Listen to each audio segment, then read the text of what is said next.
Sit right back and you'll hear a tale of a fateful trip that started from this tropic port aboard this tiny ship.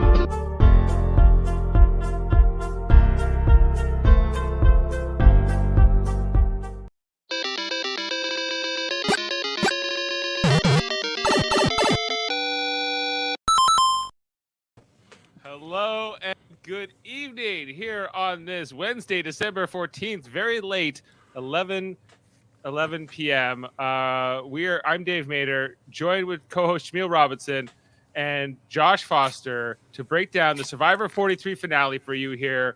As this 13th episode has aired. Spoilers ahoy, of course. Gabler, the winner of season 43.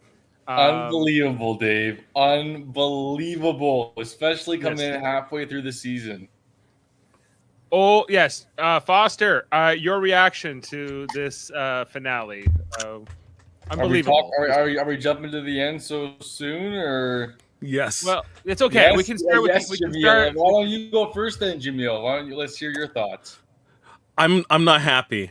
I'm not happy. I'm actually really angry right now. And that's not even for Jesse not winning. Jesse lost fair and square.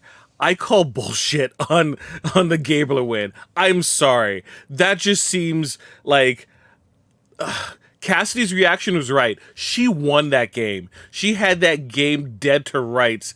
And for them to well, Gabler said everything that we wanted him to say, so we gave him. I'm like, what? No. What is that? No, he did not win this game. We did not see this masterful game that he played. Cassidy has him dead to rights in everything that she did, right?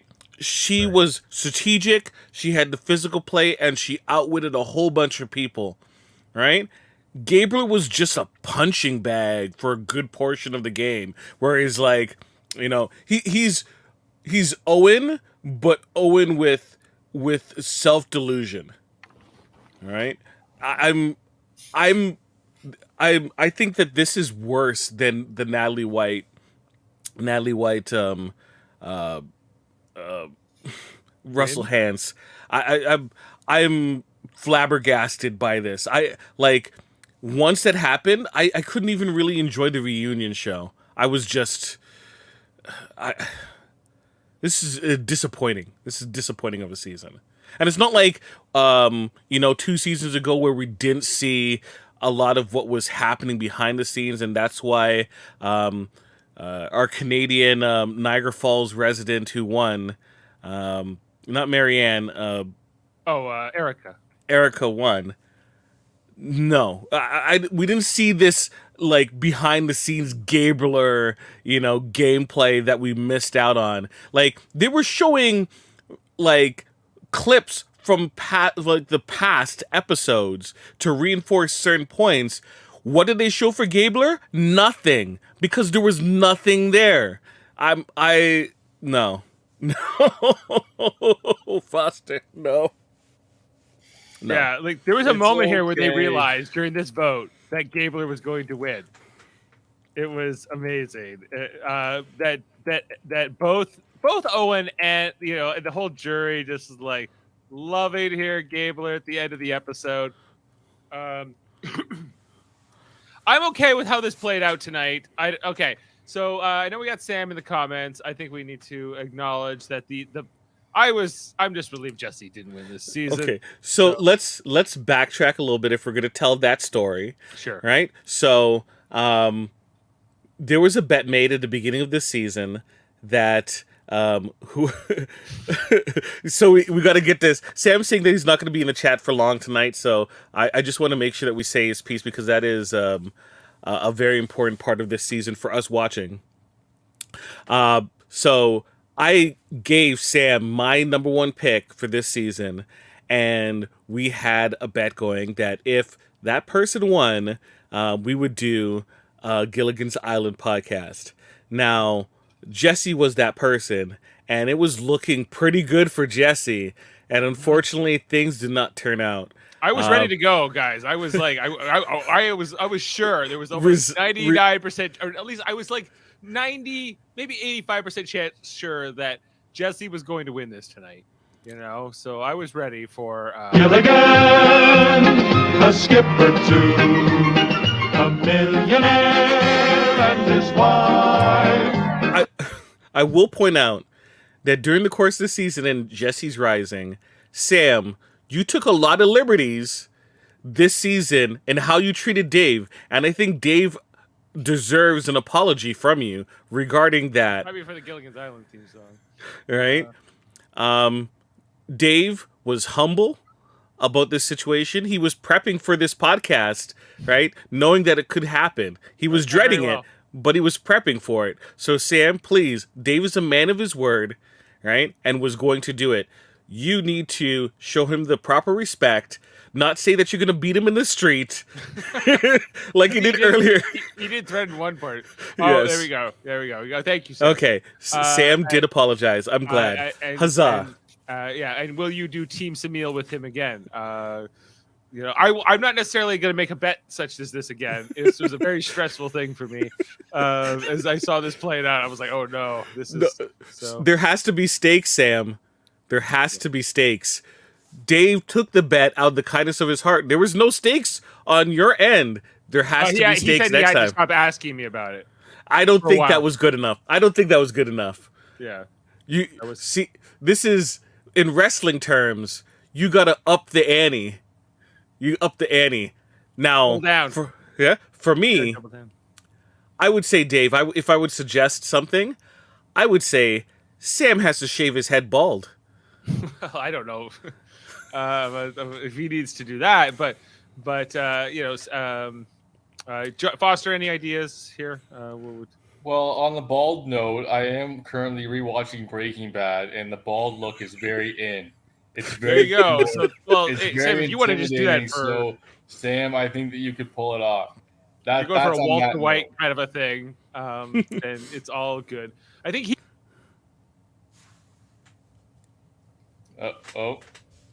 Dave, we lost you. Dave. Your audio cut off. Yeah, we can't hear you.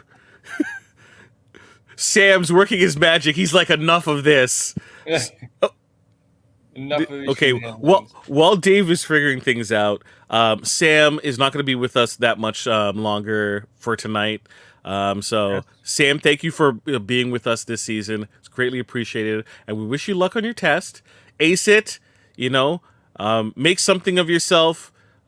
Make that money so you don't need Survivor, so you can just give it away like Gabriel did.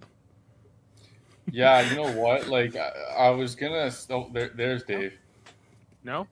Yeah. Oh, yeah. Yes. Yes. Yeah. So okay.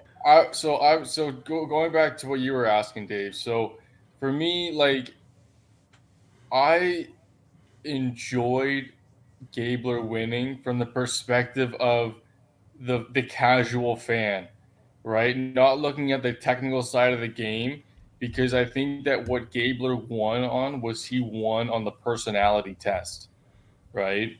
Like, he passed that test that everyone on the jury liked him, right? They all kind of were supportive, it seemed like, of his jury response answers. And yeah, Cassidy definitely had the stronger game out of the three. And even I think Owen if you're arguing in that sense, Owen had a stronger game than Gabler. But once again, like, the way that the jury was asking their questions and the way that they were answering, the majority of it was based on the relationships that they had built with one another, rather than necessarily, a lot of like, I don't know, like resume stuff. Yeah, resume stuff, if you will. Thank you. Yeah, like, I think that I was okay. Okay, like, I think that on going into this, I was like, yeah, I think that Gabler is the outsider. I think that the way that the three of them, these finalists, were described tonight, was sort of kind of on point. Like, we had. Oh, sorry, I lost. Where's my screen here? I'll show that.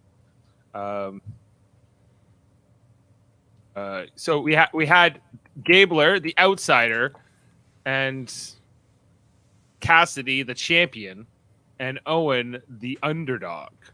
Now, I think that, and they kind of leaned into these narratives within this tribal council, and ultimately, I think Gabler turned this on here. He had this personal charm. He had a lot of skill in this final tribal that I think will be analyzed by the Survivor analysts for the years to come, guys.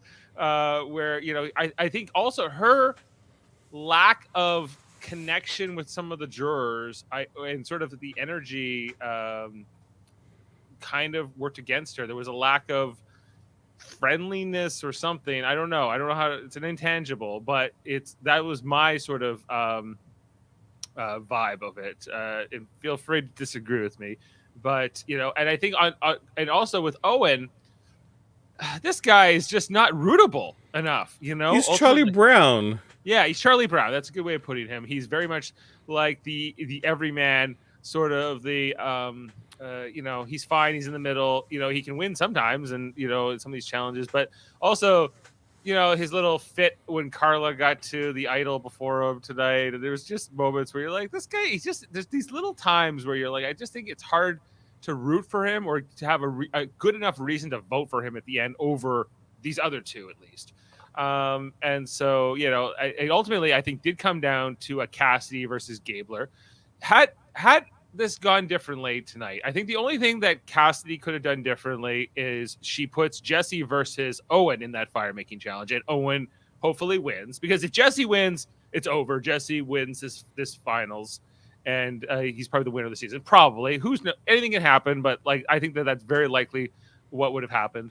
And so Owen wins this and not Gabler, and Gabler doesn't have this fire making credentials under his belt in this final three. Does it make a difference? Does this jury vote differently? It's the same final three, but so. No one voted for Owen. No one really had a strong opinion for Owen, and he he didn't sell in the jury in the conversation, right, in the trial tribal. He didn't really try. Not that he didn't try. He didn't have the same kind of like you kind of said, Dave. Kind of same. What I've been saying, the same personality to with the relationships with the jury, right? He didn't. I don't know. It just didn't work in his favor.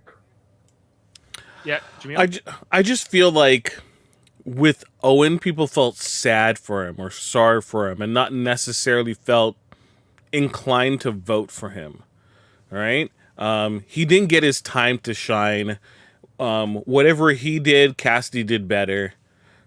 So that kind of cut his only thing that he could really put his hat on would be, physical wins, because he wasn't really getting the strategy part done. He didn't really have the relationship, a game playing relationship with majority of the cast. So it was only okay. He won himself there, and he couldn't do that. So, and he'd even win it with grace too. They talk about winning with grace. We had the situation with Carla, as you mentioned, as well as when he lost the final four, right? We're breaking his pole. It's that's petulant, really. Okay. Carla on one leg beat you, right? Cassidy beat you straight up fair and square, right? So what do you really have to say outside of "I tried"? That's Owen's tagline. I tried. Okay, but let's say he had tried there. He defeats Jesse in that fire making challenge, and we're saying, okay, that's not enough for the jury to flip, and now it's Owen winning 8-1 in this jury versus Owen's not winning 8-1. I think it's going to be closer. So now is it Gabler still winning, or is now is Cassidy winning? Or is it a close vote? I think the situation that we're seeing with Gabler winning and Cassidy getting one vote is a clear distinction of Gabler won. Well, it would be tied for second for Cassidy and Owen, and that's not how it should be. So therefore, one person voted for Cassidy.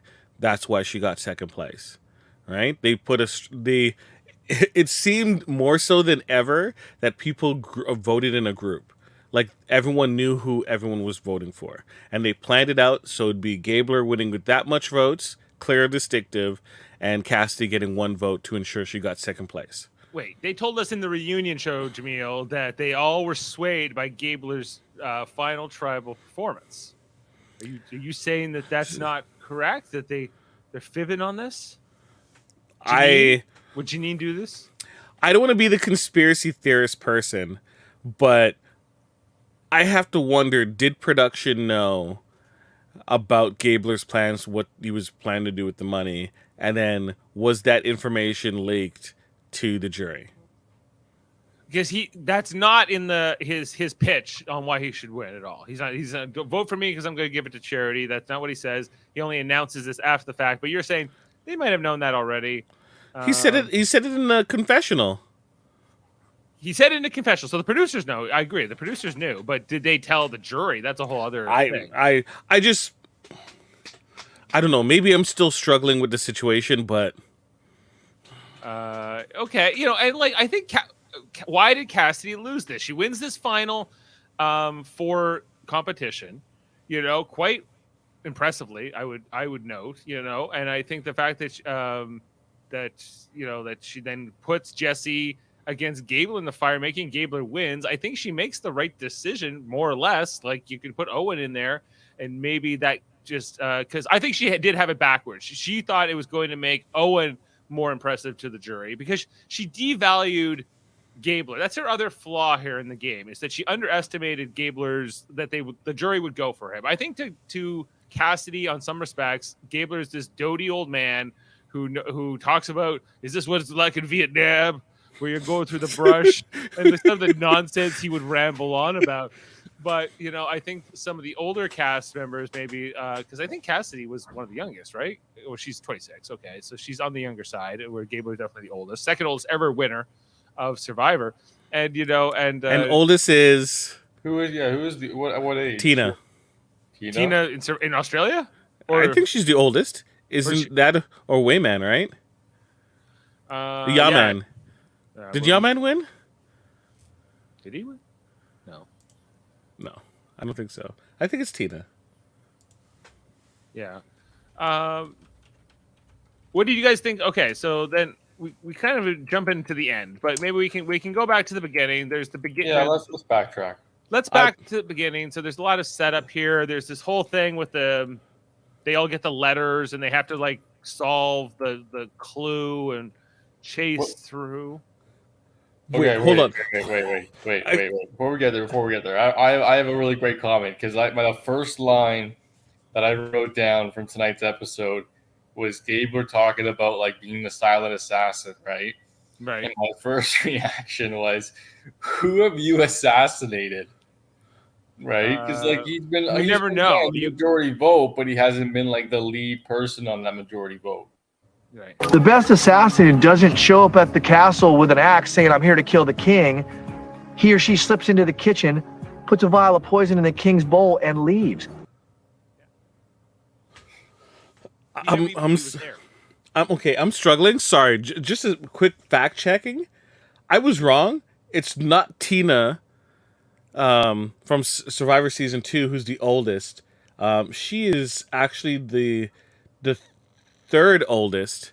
The oldest is Bob Crowley, right? From Gabon. Okay. It's a while ago. But he was 57. Tina, who I'm like, she's old. She was 39 when she won. She was our age. I'm old. Older now than she was then. Back in Australia. But that was like 2000. That's like 20 years ago. Or whatever. Still, she won Survivor at my age. Yeah. And I thought she was old. But she was like a mom of a few of that age. And like there was a few, it was a different time. She's not even the oldest. Tom is older than her. Tom was 41. But they were talking about Gabler here at the end, like he was the oldest guy ever. I'm like, he's only 51, guys. Like maybe that's showing. He's automatically the second oldest. Yeah, because I'm not. I'll be 51 one day in the not too distant future, and I don't think you'll still be wicked fit, dude. Don't you worry. Well, Gabler is pretty fit. This guy, and he's but he's got that beard. I think that also makes him seem older. And he just goes on about, is this what it's like in Vietnam?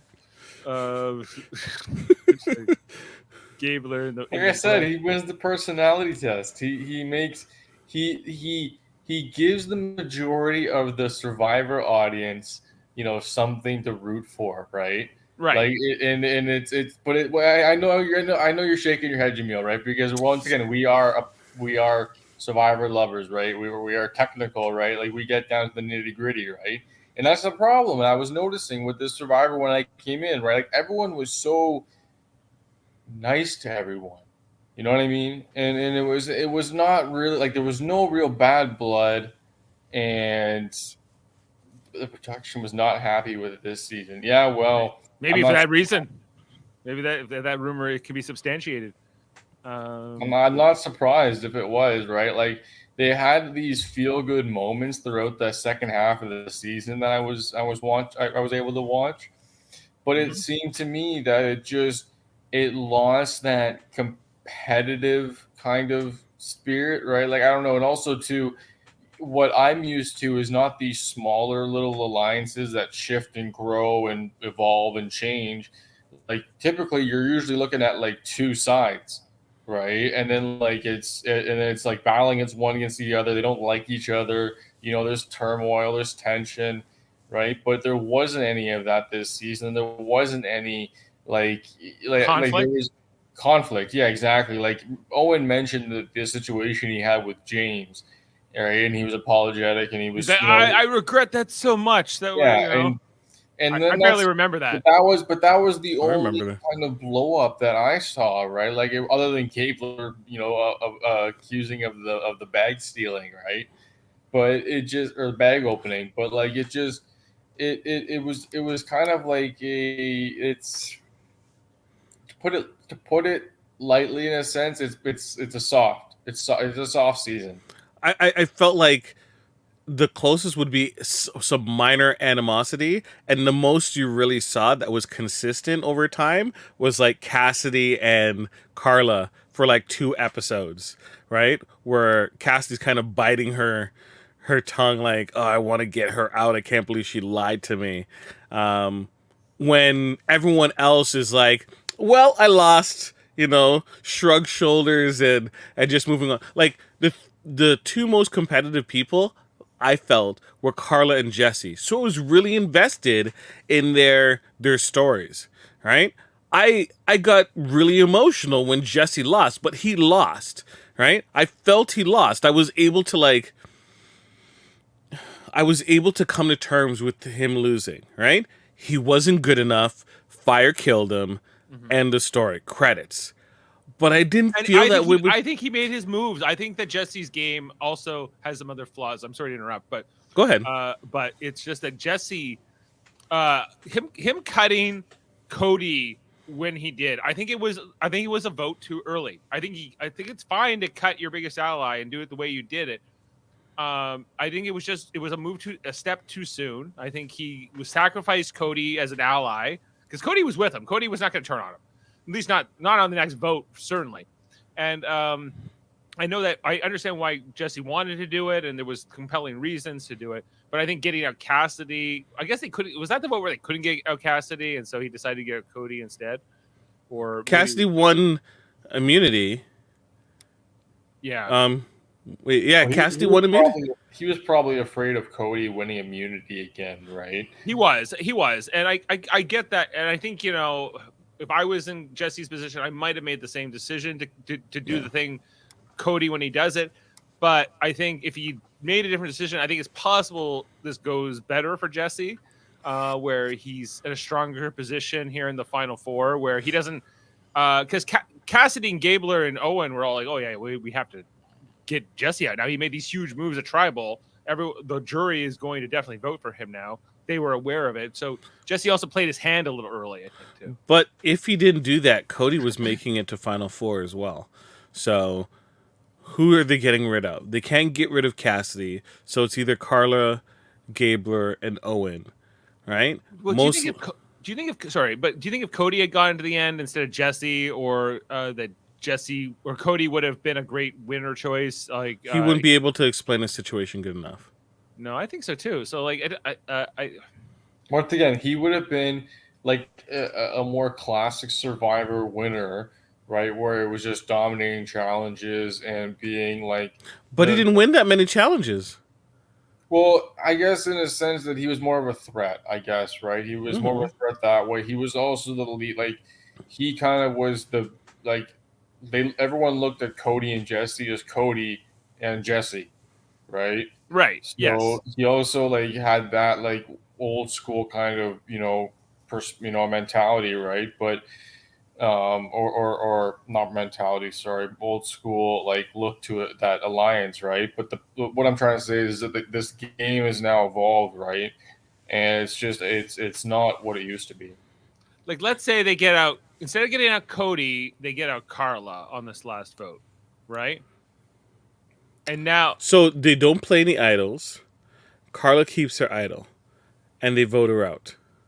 they're able to vote her out with her idol somehow, right? I think Cody has his idol for the next one. Yeah. Cody So has- does so does both Jesse. of them are saved. So both of them get to final four. Right. Both of them in the final four. So Carla gets out, and then the next round where it's Jesse, Cody, Gabler, and Cassidy, I imagine and Owen. they probably get out Cassidy next, in that situation. But Jesse probably would want to have cut Cody. So I think Jesse then tries to get cut Cody. So that's why it would cut Carla. He wouldn't be able to. He wouldn't be able to because Cody has his idol. Yeah. Well, yeah. I guess, but if he wins outright, then you can put him in a fire making. Does Cody win a fire making? Well, you have to think of final four. So you have Cody, Jesse, Gabler, and Owen doing that stack challenge, and I think either Gabler or Owen win that. Right. Which I'm like, wait a second. You're going to have the surgeon do that puzzle in Final Four? Do that thing where he's basically playing Operation? I'm like, I felt that was kind of BS. I was like, wait a second. The best was when he was looking at the word, like it was like a scrambled version of rock, and he was like, "What is this word?" I'm like, it could only like be like cork or rock. Like, there's only a couple choices here with these like 4 letters. But yeah, he was just like, he knows how to do surgery really well, I'm sure, but word puzzles not so much. I'm if following my thought line, if it is Gabler, Owen, Cody, and Jesse, most likely Owen wins because he was well ahead, right? Simple twist of fate, that win does not blow it down. He wins that one, right? What is he going to do? He's probably going to put Jesse and Cody up against each other, right? For fire making, right? Because if he doesn't, and either to make it to the end, I think he might have a decent chance of winning. For the simple reason is Jesse and Cody would have to spend a good portion of the time explaining why their moves were separate. And Jesse wouldn't have a clear explanation as to why his game is different than Cody. And we did what we did, he would fall into that we category so much. I don't think he would be able to explain himself. And Owen has a distinct situation going on for himself that might be more appealing to the jury. I think Cody played us. It's really Cody, Kick him in the shins, man. Really hit him hard. Nothing to explain, man. Oh yeah, that was like great. When Prost is like tonight, like, you showed it so well there, Cody, where you were like, my friendship with you, Jesse, will transcend this game. I was like, is that what it was? I'm surprised the camera didn't zoom in. No, Gavin. Jesse didn't win. It's not happening. We are saved from Gilligan! So we'll be all right. Because this was going to be the theme if we had to do it. They'll have to make the best of things. It's an uphill climb. But yeah. Can we go back to that Final 5 challenge? We definitely can. And reward like before Carla got voted out, right? Let's go backtrack a little bit, right? Because a lot happened this episode, right? We're kind of jumping around a lot, right? And this challenge was first of all, I thought was a classic Survivor, mashup challenge of obstacle course, maneuvering, and it had this one, it had the letters, and it even had some water involved, right? Like it was just their classic. It wasn't flashy, it wasn't anything special in my opinion, right? But it's a good one, right? Anyways, that's not the point. First of all, what I really liked at the beginning was everyone's swimming, and I'm thinking it's really deep, and then I look over and I see Gabler walking through the water, and I'm like, well, why isn't everyone else doing that then? Right? Like it makes no sense. He's a little taller than the rest of them. Not that much taller though. Yeah, no, yeah, he's just kind of walking in the shallow here of the beach.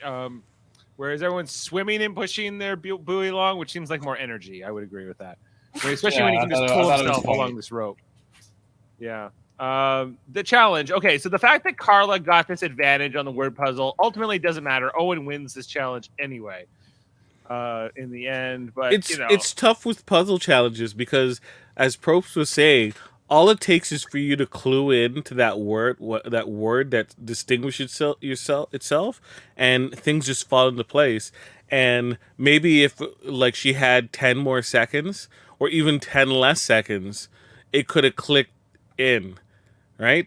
And the way they design this challenge is like really good because the words, like you can build additional words and they all fit, but they don't make a proper sentence. Right. Well, exactly. That's what happened to Carla, right? Like she had her word was guaranteed. Adventure. She thought the word was going to be adventure. No, that was Gabler had adventure. She had guaranteed. Yeah, she had guarantee instead of dangerous, and you're right, Jimmy. Like it just fell into place.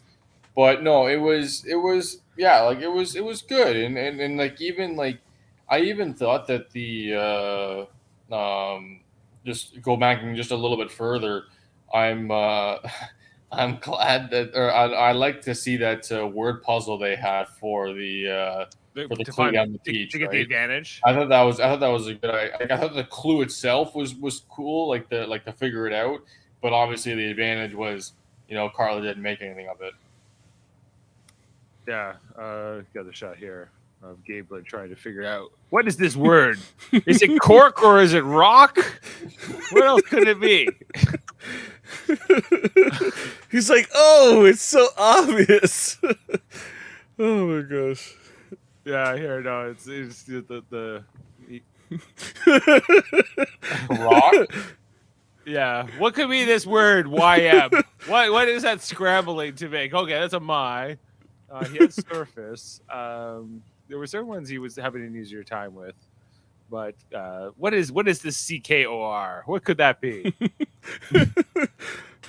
With a quirk at my surface, that doesn't make sense. So, anyway. No, that was it was but yeah, the final five challenge, Owen won, racked up a tally. He got closer. Like he was building a resume. Like he was making the competitive moves, right, to make that case in the final three.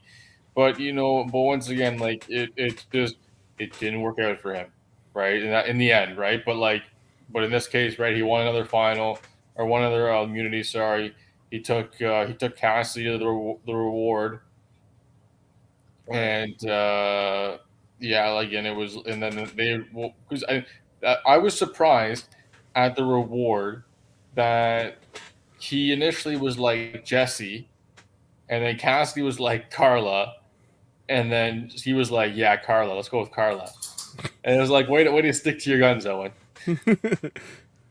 Well, Owen and Gabler, I think, had some similar games in some ways where they were kind of playing Lysandra, like, well, just make it another day or whatever, if you want to call it that.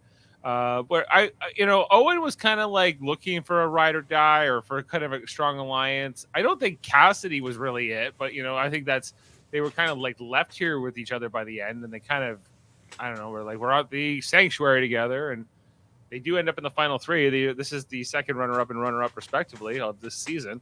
But they ultimately don't win here because they underestimate Gabler. It's all about, I think they had to fixate on Jesse. I think that was necessary at this stage of the game too. Jesse, huge threat. Have to get him out. What are we going to do? Well, if he made it to the final, he was going to win, right? So it was, and when Cassidy was talking about, like talking about putting Gabler against him, it was strategic, right? Because she wanted to make sure, like, she wasn't screwing around, right? But no, I think but I think getting out Carla was the first step to, like, if it wasn't Carla and it wasn't going to be Jesse, and if it was like if it was somehow Gabler, right, going out, then you would have seen Jesse or Carla in that final three, and either of them would have won. Okay. What did you? Let me ask you this, Foster, because I'm really curious. What did you make of the scramble at the tribal council before the vote out here of Carla, where everyone got up? And oh my God. I was so confused. My first reaction was, is that allowed? I was like, what is this nonsense? Because Jesse was so nonchalant about it. He just looks over at Carla and he's like, yo, you want to go have a sidebar? And they're like, yeah, let's do it. I'm like, what? It's a live tribal. It's the BS live tribal that they're doing. If Jeff was here, he'd be hating this right now. I was so confused. I was like, Jeff Probst, like, what you loosen the, I know you want to be cool and hip, right? But that was uncharacteristic of what they, like, once you go into tribal, you can't talk and, like, you have to, like, make winking signs and, like, like one of these, right? To, like, talk about we're going to, like, vote a certain way. And they just flat out just went and talked in secret. Then everyone got up and talked. And everyone got up, and then they take turns. I hate it. You have all this time at the beach to strategize and figure out what you want to do. You can have signals, you can have looks, but to get up there and have all these meetings and then reconfigure your votes, I don't think it should be allowed in this way.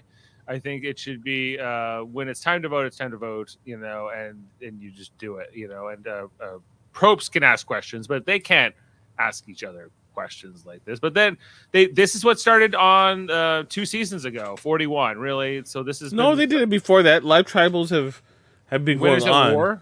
How long has this been going on for? Live tribals for a while. Generation millennials versus Gen Xers. Were they the first to do it?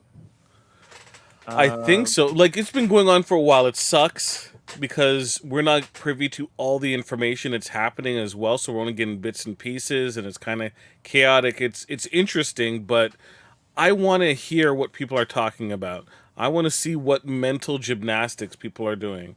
And, I was like, is Jesse going to put his idol on Carla? Yeah. I thought they were going to vote out Cassidy. I thought that's where this was really headed. Ultimately, it ends up being Carla here instead of Cassidy. So I don't know. I think Carla had more winner potential than Cassidy, and so I think Carla would have done better in this final trial. So I think I think Jesse seems to get the call here. He brings out the idol. Okay. And this tribal, guys, we need to really just mention the fact that how much of this was just Janine reacting to the fact that he had her idol. She could not believe it. She had at least 6 close-ups of reactions.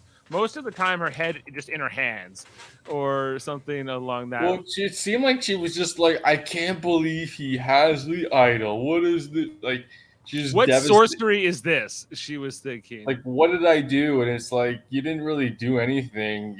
Well, you did, but you didn't really know this. You know what I mean? No one knew. Yeah, it was almost like it looks could kill. She's like, how you took my idol.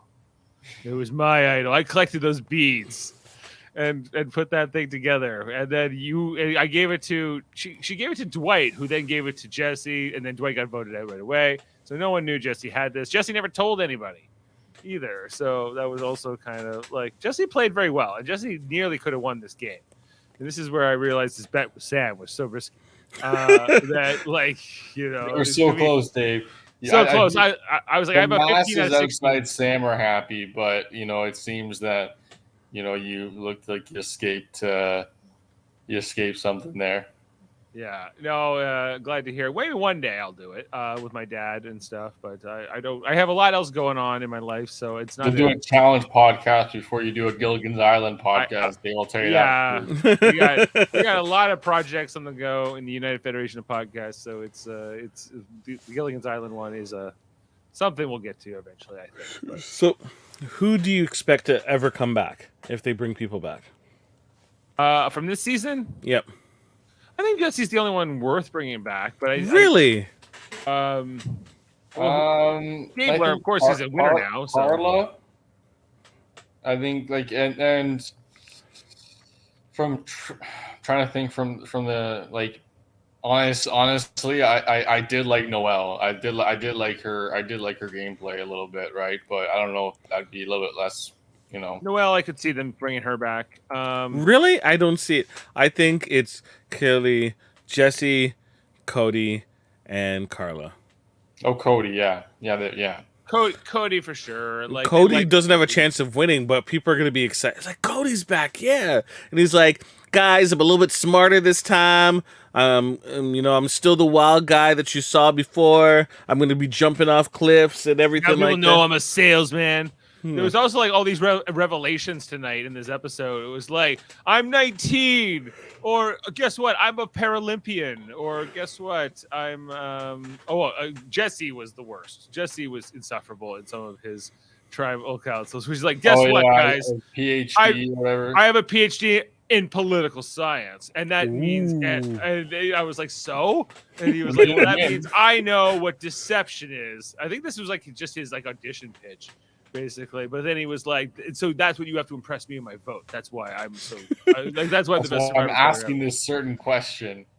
Yeah, so there was stuff like that. There was you didn't like the I do political surveys for a living. You're like, I do political surveys, so I need to know elections and what we do in elections. Vote just like in Survivor.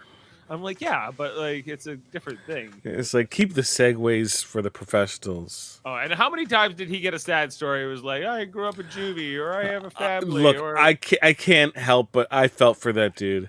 I felt that he, that loss, he felt the weight of expectations just fall on top of him.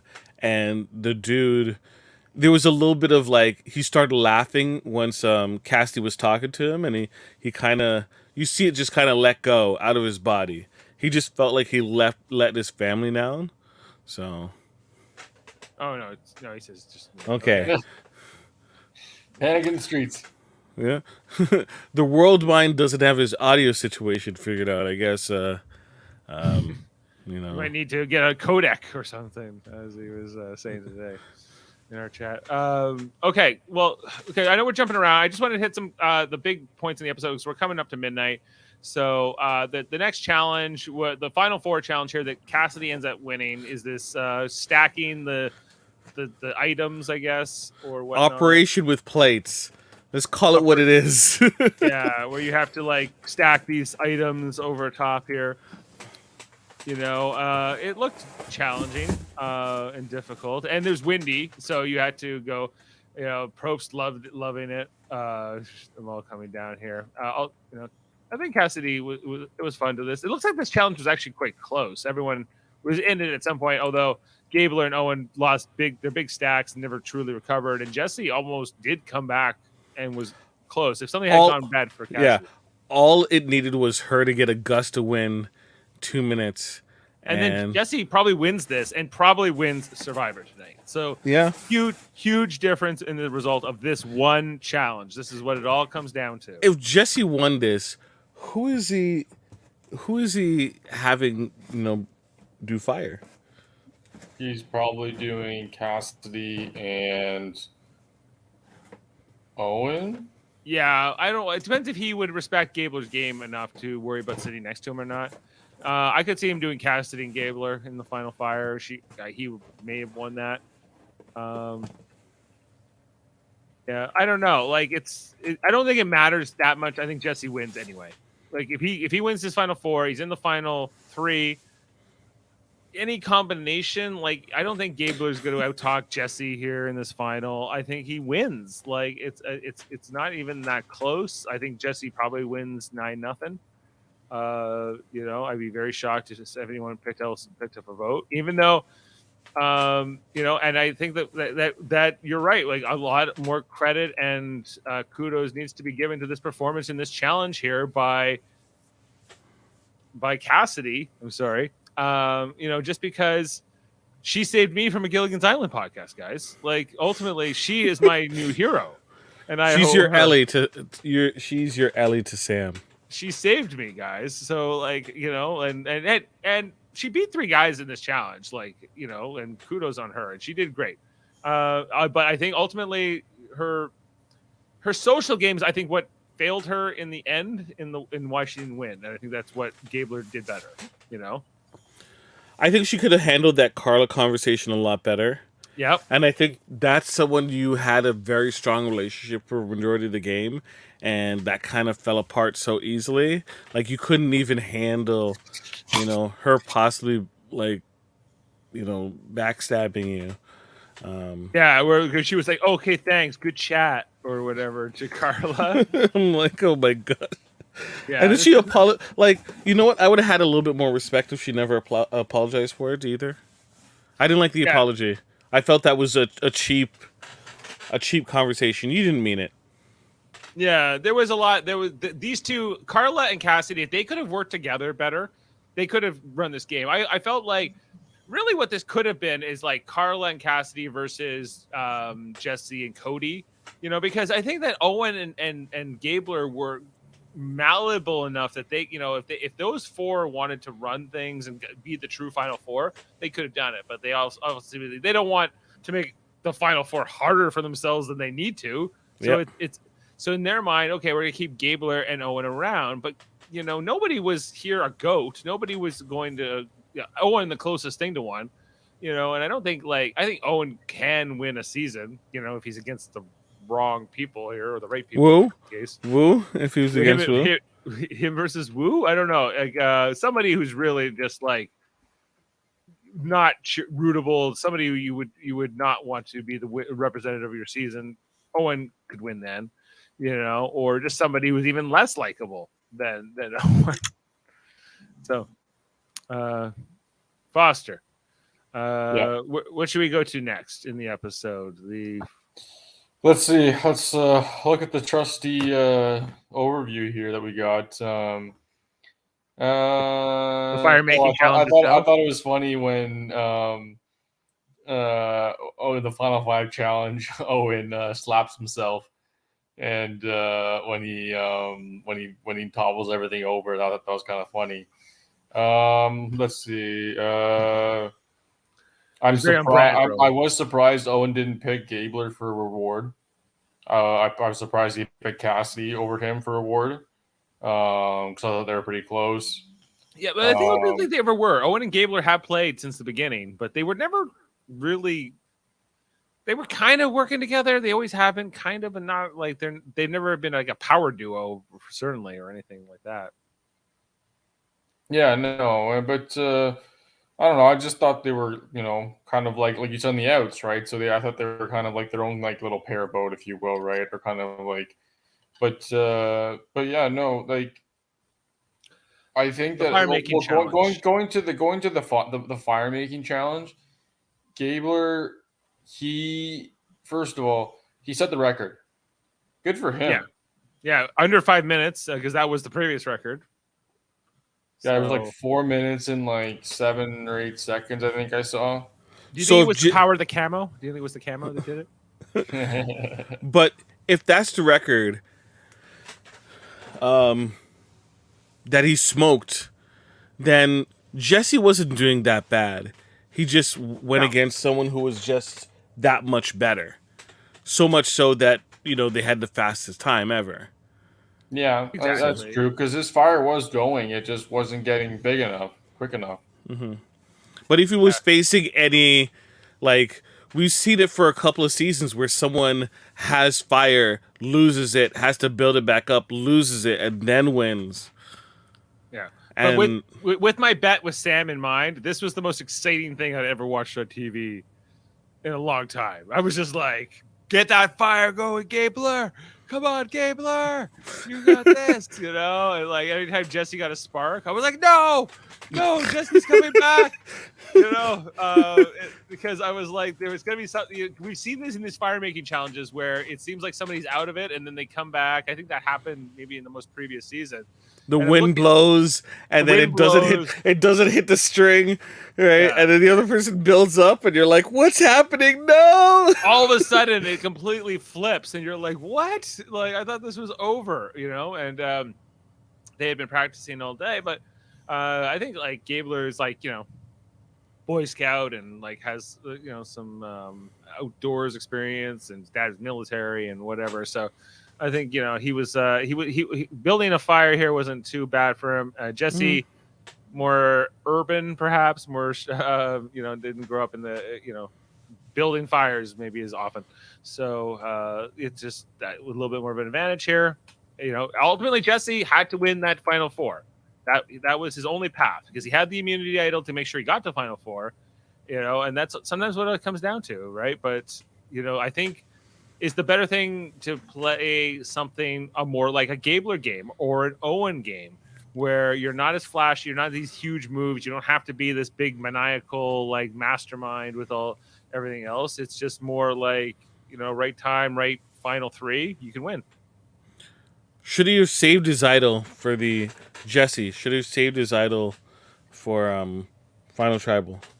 Could he have said Well, could he? no, he had to play it when he did it. He couldn't. Did he bring have it- to play it? Yeah, that was the last time he could play it. Yeah, I don't think No, he could, I don't but- think he could escape fire making. Can't escape fire. No, I never said that he's escaped fire making, but did he have to? use it? Because you have to use it the next one. Well, Carla would have no. voted out anyway, but Technically, he didn't need to use it at all. he was just pissed off. Even Carla voted for him, even though it didn't count with the immunity idol, because it was like because he wanted to play a flawless game. Jesse thought he was going to get like he was going to coast to the end here. He was going to win 9-0, which he nearly did.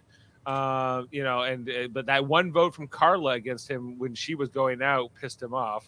You know, and I thought that just the fact that didn't karma. You know, he didn't get the this final challenge. I run political surveys or whatever. He's a little bit self-important, this guy. So it's I was Who voted for Cassidy. Cassidy? The one vote for Cassidy came from James. Oh, I was hoping it was going to be from Ryan. Yeah, no, Ryan. Yeah, okay, and then okay, guys, this episode was 3 hours long. Foster called me halfway through just to say, "How long is this really going?" I needed a halftime break. We need a halftime show here. I'm like, you're not wrong. This is a long episode. I came into the episode at 8:43. That's when I got in from work, and I was cutting every corner, every commercial. Like, fast forward, how much time will I cut up? It wasn't until Jesse was gone that I took some liberties with some dead spots in the rest of the show. I was like screaming after I was relieved. Okay, Gabler win the fire making. Jesse's out, and I was like, "Can we now snuff his torch? Can we like bring me your torch?" No, we had to get Jesse crying for the next 5 minutes, guys. You know, I was just like, "This is too much. This is." I felt for him. I was getting emotional. I felt for him the first 6 times he's told me this story. It's over. Like, I don't need to hear it again. Like, it's, you know, it's too much. I'm sorry. I can't. You know, you'll be fine, Jesse. You'll do fine in life. It will be okay. Wait, who says? Who says? I say he's gonna be okay. No, that's not fair to, like, okay. So you hear that and he's like, you know, I don't know if I'll have the means to take care of my family. You feel for him. Gabler's giving away money. Yeah. Dave, it's happening again. It's happening again. Foster, where do you stand on this? Would you feel for Jesse? I feel like Jesse. It seemed like obviously Gabler. Oh my goodness! It seemed like Gabler wanted to. You know, not he wanted to. He's going to give it all to charity, right? So obviously that's a lot of people riding on, right? But it seemed like Jesse. It's he it seemed like he had the most riding on him, right? Like he put the most on him to win this season. That's what At least in the he, final 4 or he, 5. he that's the story he wanted to tell himself, that he somehow was more deserving or more needy of the money or whatever. And I think we've seen this in a lot of seasons, and I don't think that can be like the motivating factor of like who I'm going to root for at any given season of reality TV based on who needs it the most. Like everyone's here to play, and so who wins, right? What they want to do with the money that's their prerogative. Versus like, well, this person's got the most down and out. Like I guess so, but like, you know, like that's how you want to vote for somebody at the end, but that's not necessarily what I need from the show and from the cast of Survivor, you know, all the time. I don't know. I just think like they've dialed that aspect of the show up in the last few seasons, especially. You can take it or leave it. I could probably leave it. So, you know, hey, to each their own. It's just my. I just feel like, yes, you're right. I wish they could cut a lot of the sentimentality out from earlier in the season, because ultimately, did I care? Like, did I remember what what Cassie's backstory was? Okay, her sister, but Ryan. Well, I remember Ryan's. What was Owen's? That he was adopted. Yeah. But we didn't have to hear that story again. Or like whatever Cassidy's was. I forget what her... Wasn't it like her sister died or something? Like along those lines? Something like that, and she, you know... She got over it. She feels for her sister. Feels for her sister. That's basically it. Yeah, like I get like everyone's got a story and everyone has had a life, and you know, and everyone has needs and families and all those things, and these are real people, and I respect that. But sometimes they amp it up for some of these contestants more than others. Jesse, they gave it me more than they gave it me like our Sammy, for instance, you know. And so Foster, what was your reaction to the news breaking that Sammy is 19 years old? I missed that part. That was in the That was in the reunion show. That was the Yeah. other thing that he called me at halftime to say, I don't normally watch the reunion part. I normally just say, who won? Okay, then I turn it off. I wouldn't normally get to this part. I watched the beginning because it kind of like I was good because that's when Gabler revealed he was gonna, you know, give the money to charity and all that. And I think that was important because that actually kind of surmised, you know, his win, if you will, right? But yeah, no, I didn't see that. But what was everyone's reaction? Was that like, okay, sure, or they were like, oh, cool. No, but I was like, who cares? Not me. My tribe thinks I'm 22 years old, living young, wild, and free. My tribe has no idea that I'm 19 years old. I was not happy about it.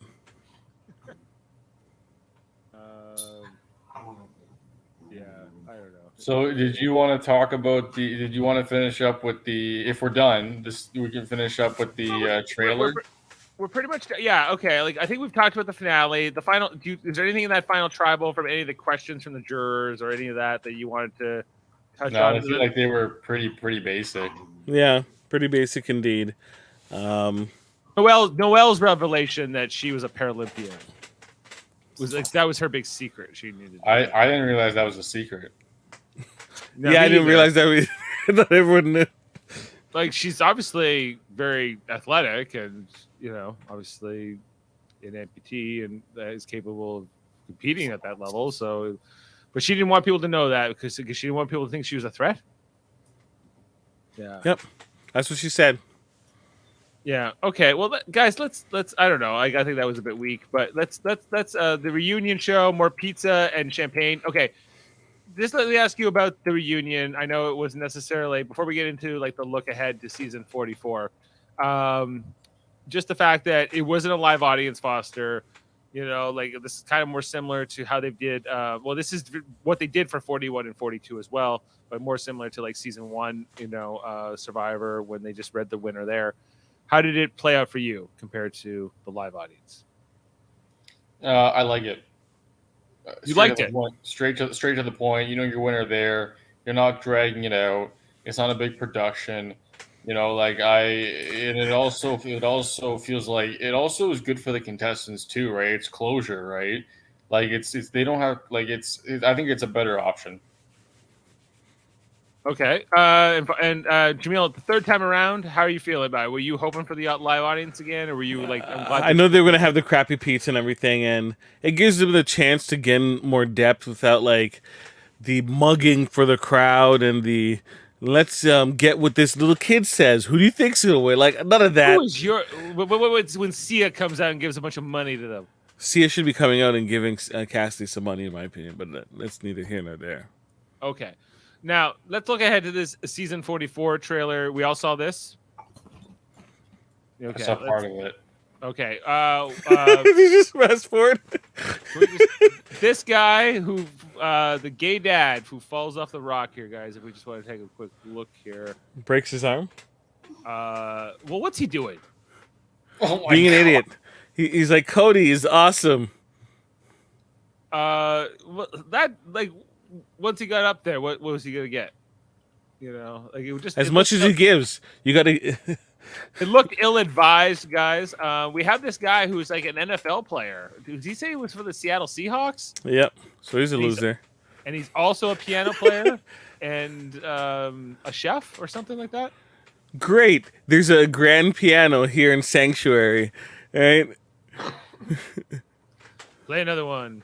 Yeah, I just feel that's useless. That's to me, it's like he's a former NFL player. That's what people need to worry about. Well, I'm sure they will. I think he stands out here. Do you know this player? You're more of an NFL guy. What was his name? What's his name? Couldn't tell you. You don't know just by his face? Well, they're wearing masks on the field, Dave, so it's kind of hard to keep track of all. Well, fair enough. He looks like he might be a defensive player because I don't recognize him. You know, because I follow all of it, but like you typically see the offensive players more than the defensive players. Yeah. Next question I have here about this trailer. Is there some kind of like a Knights or King theme or something coming into this season? Because everything was about like Game of Thrones kind of styles. I thought it was like Aztec type of styles. This looks like almost like Targaryen armor from Game of Thrones. Like that this guy's with the conquistadors. Maybe it's not a specific thing, but yeah, it's a. They were kind of like really showing this medieval thing. We got the rocket scientist guys. You mean Harry Potter, the rocket scientist? Right, the Christian rocket scientist, perhaps. You know, he's got no Harry Potter. No. I would be calling this dude Harry Potter the entire time we're on the island. Hey, Harry Potter.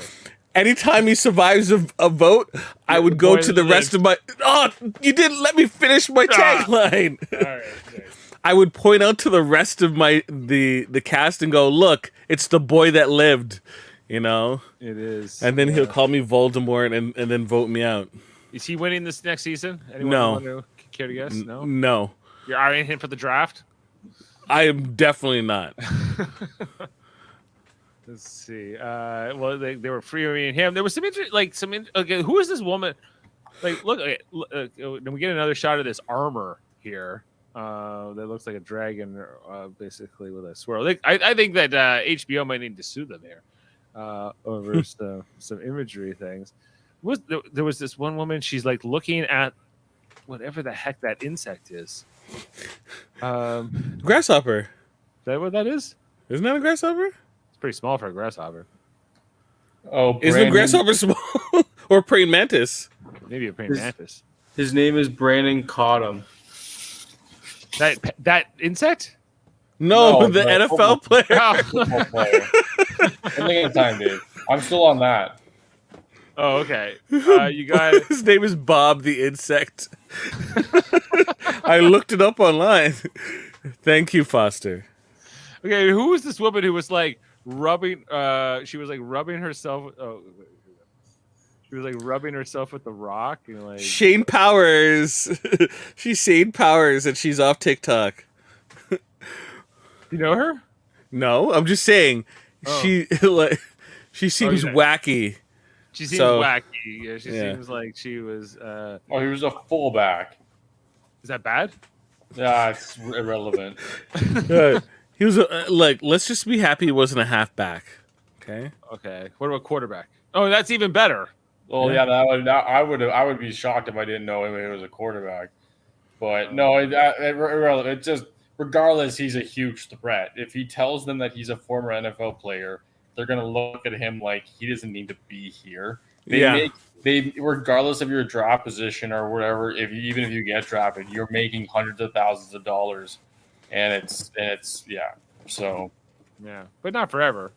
No, I know that the average age for the NFL is like 24, 25, like or 23. It's really low for the average player because it's so competitive and so hard to stay relevant for so long. Just like Survivor. Yeah, and the challenge. And your brother. Right. Well, speaking of, and the other thing we see in this trailer here is this medical emergency. Somebody is going to go down hard in a challenge here. We can also infer that we have a green and a purple tribe coming into this next season. Orange. Orange. Yeah, it looks like those are the green, purple, orange is the next season. So 3. They're splitting up 3 ways first. Yeah, I don't know if we can tell much. I can't zoom in on that. Sorry. Anyway, so yeah, like I don't know, like so we've seen this is not the first time this has gone and happened. Everyone's kind of scared, looking on here for whoever this is. Somebody says, if this won't bond us, nothing will. I don't know. It looks bad, guys. That's people getting hurt. That one guy breaking his arm and continuing on. Right. Hey, you, make sure you film these girls looking at them. Being said. So, as you look on for this person. Anyway, so did the new season excite you guys? Were you guys excited for the new trailer? I was surprised they showed it, but I guess when you film both back to back, then that happens. It's Survivor. Once it starts up, I'll be excited again. Right now, I'm. You're done. It's been a long season. It's a long season. It's been a long season. Compared to Big Brother, though, this is not. I know, but it's still 13 weeks, and yeah. Yeah, we got the look ahead to the new logo. But they're basically just doing it's almost like this is like a franchise. A franchise. They do it the same location every time, so it's like they have the infrastructure there. I get it there, but it's a little bit more sanctuary visits. Oh yeah, this guy was happy he gets to poop in the ocean. I thought this guy was fun. I think I want to draft this guy. So that was his thing. Okay, so guys, I guess there's the look ahead here. The guy. No, we got one more thing. We got one more thing to do, Dave. Dave, yes. Open up the draft. Do the final touches. Final touches. Oh, yeah, you're right. We haven't given credit where credit is due. Gabler won tonight in this season, but also somebody won our draft. Yep. It was not Jaemeel, and it was not Sam. It was Sean, our friend Sean, with the 12th pick, took Gabler and wins this season. Jeff almost won this thing tonight, guys, with the last pick. He did. He came very close. And he's not even here to sell. To bask in the glory.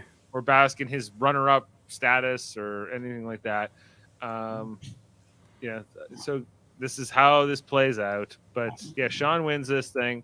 I told Foster he'll be part of the next one. There will be 18 castaways next season. And with 9 people in our draft, that will be 2 each. It will actually work out perfectly. Yeah. So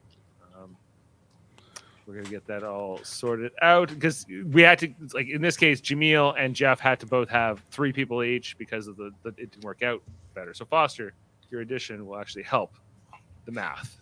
So that's nice. Doesn't that swell? I did abysmal in this season. Oh wait, I got it right. Winner here next to winner. Woo. Yeah, I got the 3rd voted out and the 4th voted out. So I've been out of this. You think talk about long season for somebody. This one's been a long run for me. As I've only been watching Jesse inch closer and closer to victory for 13 episodes. And even in this one, it was not like he was barely out of it. And even when he was out of it, I would just like snuff his torch. I'm ready for this to happen. And they're like, no, we gotta like no last minute tricks or anything. Yeah, I was Jeff, like, are you don't. going to give him immunity? Is he going to talk his way back into this game somehow? No. He has to be snuffed. You know, so It's like Gabler's like, all I want to do was beat you. I'm quitting the game. Jesse, you're in the finals, or something stupid. yeah, you're right. I can't take this away from you, Jesse. You deserve to be here more than me. You should get the money. Forget the charity. Forget the veterans. You know. This is the same dude with Shot in the Dark. You can't take any chances in the first. The only other thing I guess I want to ask you guys before we sign off tonight is, what did you think about Gabler giving the money to charity? It was a big first. Do you admire it? Do you sort of have you don't approve? What was your Jaemeel? You go. You seem like you have a thought. No, I don't like it. I don't like it at all. I would resent it if I was a player. There's people there that want that money, that need that money desperately. And he's like, yeah, I'm giving it to the veterans. And I'm like, cool. Give a portion of it. Don't give all to it. It just seems, I don't know. I feel like that's something where if he said I gave half and then CBS says, you know what, we're going to give the other half. Like, we're going to take it of our own money. Yeah, we'll match the donation or something like that. This whole, I would, if right now what's going to happen, is there anyone military sympathetic going forward? I'm voting that person out immediately. I'm sorry.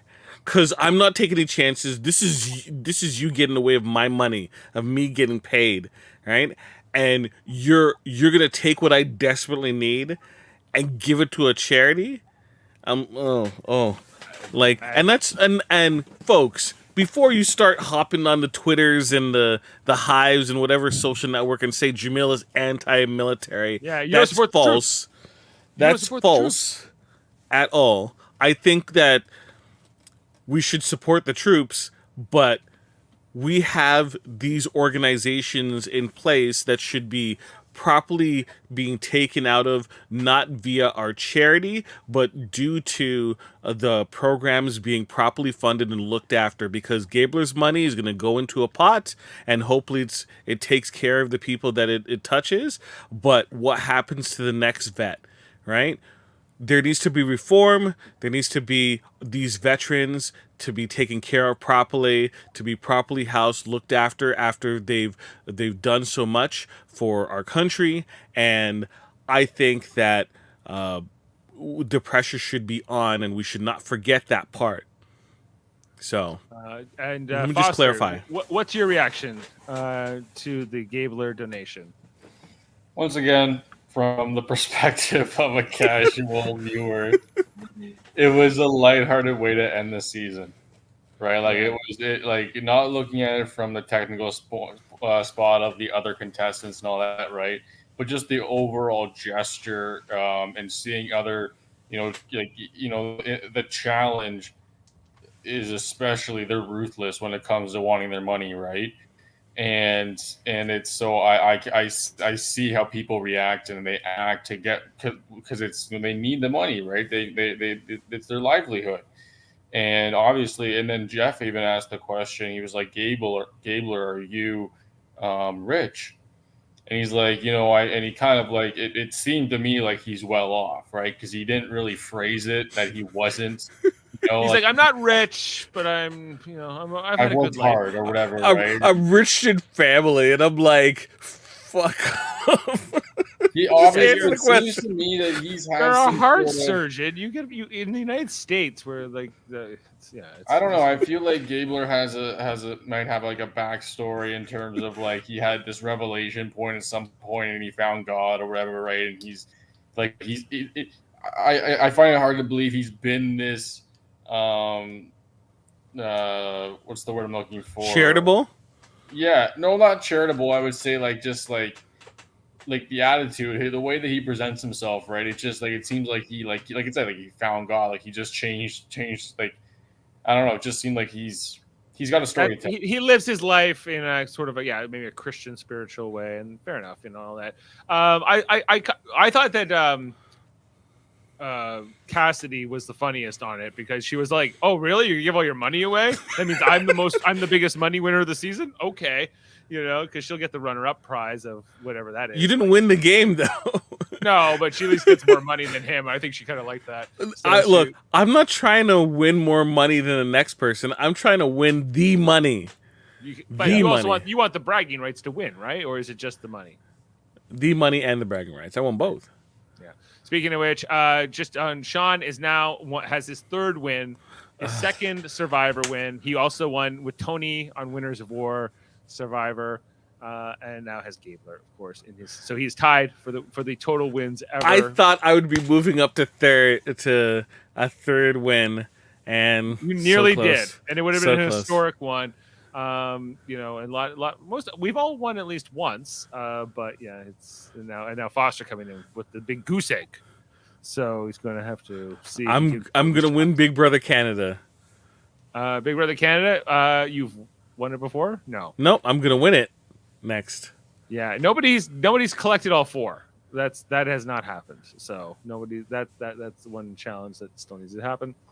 Okay, guys. Well, thank you so much for being with us tonight. Thank you two doing the whole season with me. It's been, I know, hard, especially tonight when we're on into the next day here. So thanks for this very late night tonight. Really appreciate it. We hope you have a wonderful holiday season, and we'll be back in the spring for season 44. Looking forward to that, Foster. We hope you'll be back with us again. Yeah. I'd be happy to be back, boys. Yeah, you should check out. We're glad to have you, and it's been really fun. Foster, you got to make a bet to have us do the challenge.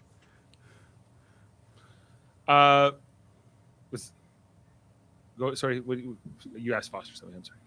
Sorry, say that again. Is that whose audio is that? That was mine. Oh, that's me.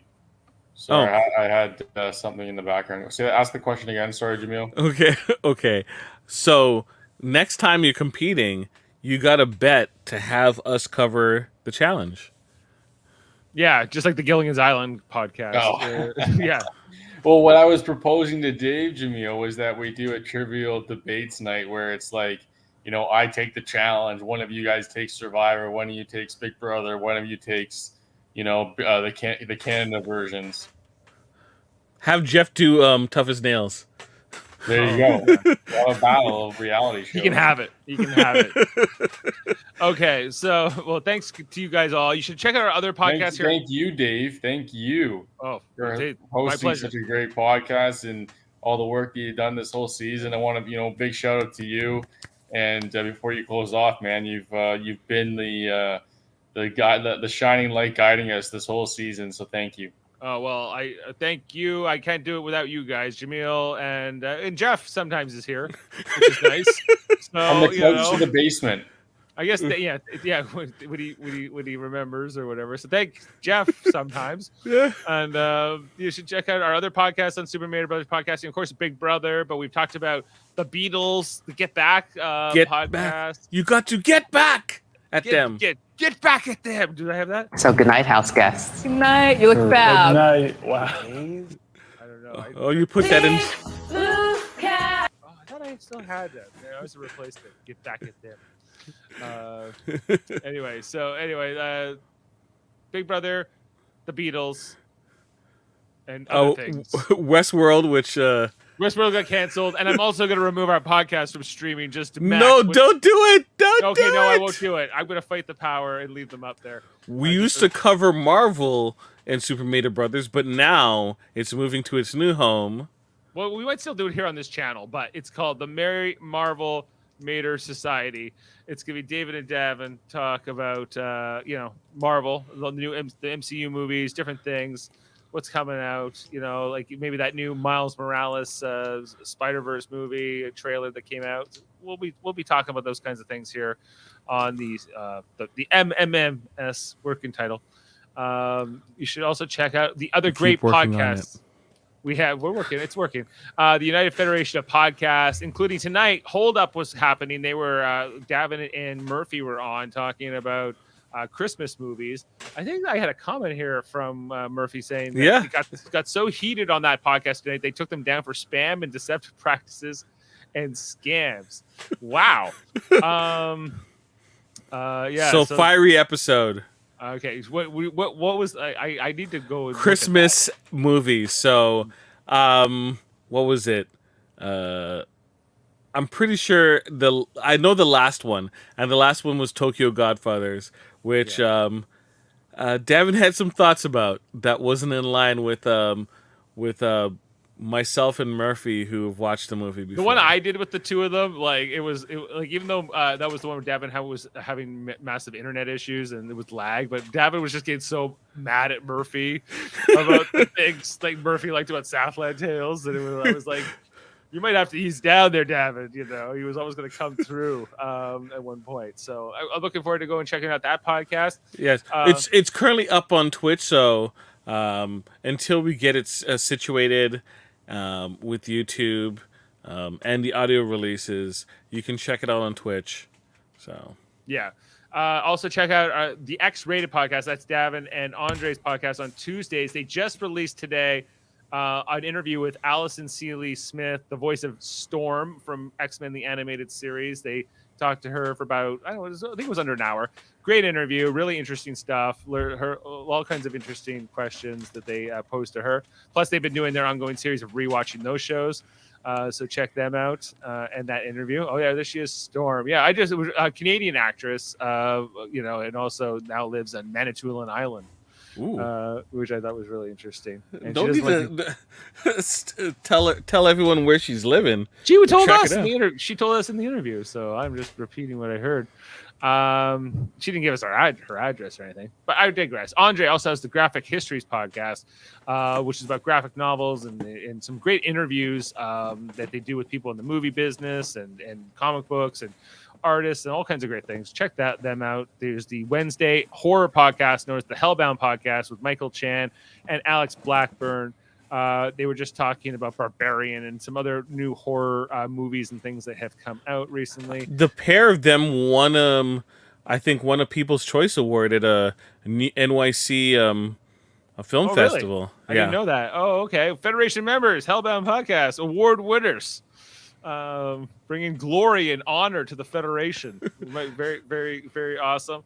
Of course, Trivial Debates, our ongoing show where we argue about movies, TV, sports, and more, where we have 6 rounds, a host, and 3 contestants. Coming this Saturday morning, I'll be hosting with Davin and Max Duda and Sterling Slowcock Bennett competing. What's the best Christmas movie that's going to endure for the near future? Best TV Christmas special, best rendition of Little Drummer Boy, best heartwarming movie featuring winter sports, and best holiday outside of Christmas, as well as the best non-traditional horror or Christmas movie. I'm sorry. So we're gonna be talking about all those different topics Saturday morning with people in Nova Scotia, Australia, and in Ontario. It's going to be great. Of course, Live Long and Podcast, our Star Trek theme channel, where we have a whole crew of awesome Star Trek people. Jaemeel and I started this way back in the day, but now we got Davan and Jeff and Adam and Jody and Jane and all kinds of great people in the Live Long and Podcast division, the Command Division, talking about episodes like Star Trek Enterprise and Deep Space Nine, and we'll be talking about Prodigy tomorrow. That's coming on. Our Science Division, which is led by Davin, doing all kinds of great things like trivia and debates and different things like that. We got the Operations Division, which does Star Trek Radio Theater, which we have a new one coming out this Friday. It's coming out in 2 days. We'll be doing the live recording, Star Trek V, The Final Frontier. I'm playing McCoy. We got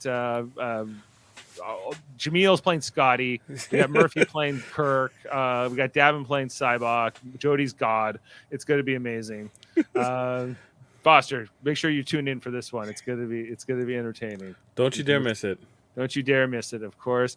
And the Locutors of Trek is our pirate radio division in deep space operations, where they're talking about all kinds of other things, the bigger questions in Star Trek, like the economy and different more philosophical things. And of course, Davinos has the KBBL podcast he does with Francis and Baker, a Simpsons podcast where they've been going through all the. Well, they're just getting really started in the first season right now, but they're going in chronological order of the or release of all the Simpsons episodes until they don't feel like doing it anymore. So check them out for as long as that's been going on, probably years.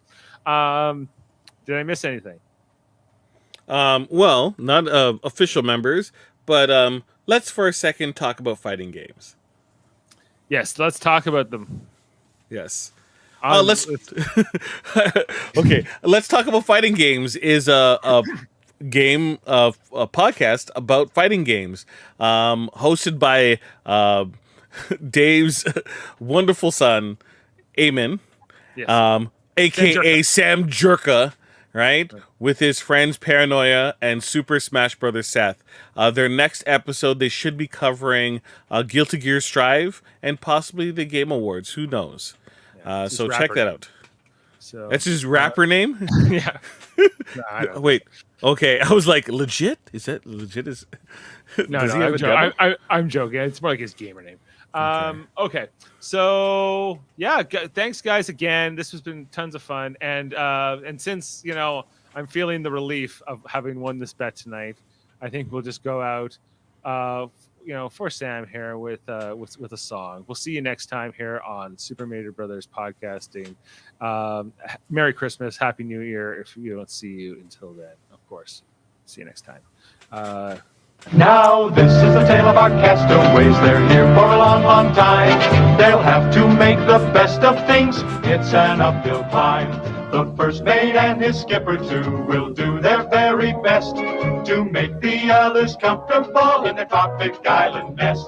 No phone, no light. No motor cars, not a single luxury. Like Robinson Crusoe, it's primitive as can be.